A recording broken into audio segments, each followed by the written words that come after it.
জয় জগন্নাথ। সনাতনী ধর্মাবলম্বীদের অন্যতম সেরা উৎসব রথযাত্রা। পুরীতে 3টি রথ টানা হয়।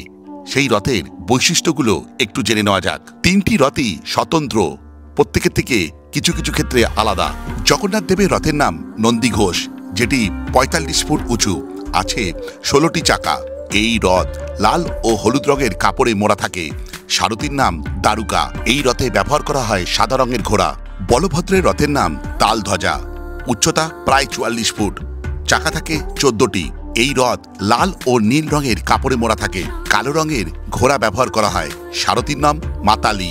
সুভদ্রার রথের নাম দর্পদলনা, উচ্চতা প্রায় 43 ফুট, চাকা থাকে 12টি।